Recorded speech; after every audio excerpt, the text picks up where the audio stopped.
Hello students, तो समझते हैं यूकैरियोटिक सेल और प्रोकैरियोटिक सेल क्या होता है।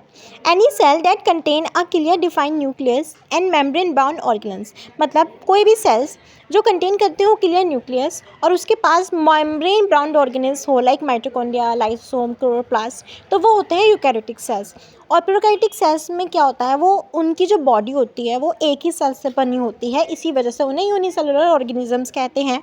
और उनके पास कोई मेम्ब्रेन बाउंड ऑर्गेनल्स नहीं होते एक्सेप्ट राइबोसोम्स, क्योंकि राइबोसोम्स विदाउट मेम्ब्रेन होता है, उसके पास कोई मेम्ब्रेन नहीं होती और उसके बिना प्रोटीन सिंथेसिस नहीं हो सकती, तो राइबोसोम्स दोनों के पास ही होता है।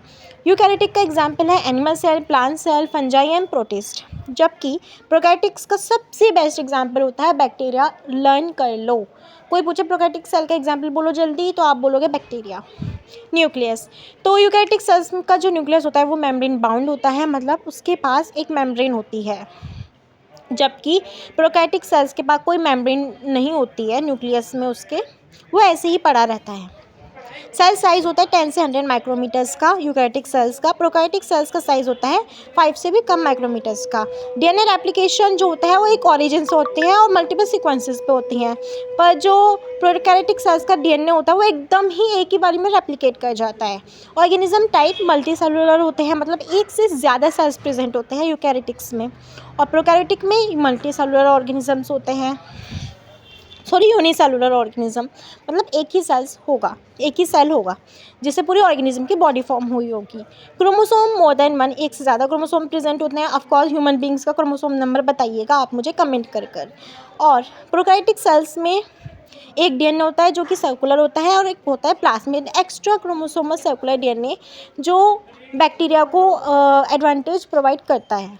राइबोसोम्स इसमें लार्ज होते हैं, उसमें स्मॉल होते हैं।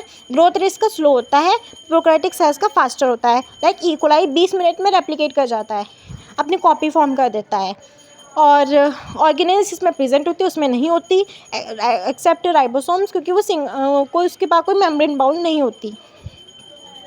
Ability to store heredity information दोनों के पास है, मतलब जेनेटिक इन्फॉर्मेशन दोनों ही अपनी स्टोर कर सकते हैं। लाइक डीएनए है, हमारी जेनेटिक इन्फॉर्मेशन कौन कंटेन करता है, हमारा डीएनए, तो दोनों के पास है। सेल वॉल इसमें प्रेजेंट होती है यूकैरियोटिक्स में, पर सिर्फ प्लांट और फंजाई में। एनिमल सेल्स में सेल वॉल नहीं होती, और प्रोकैरियोटिक सेल्स में सेल वॉल प्रेजेंट होती है।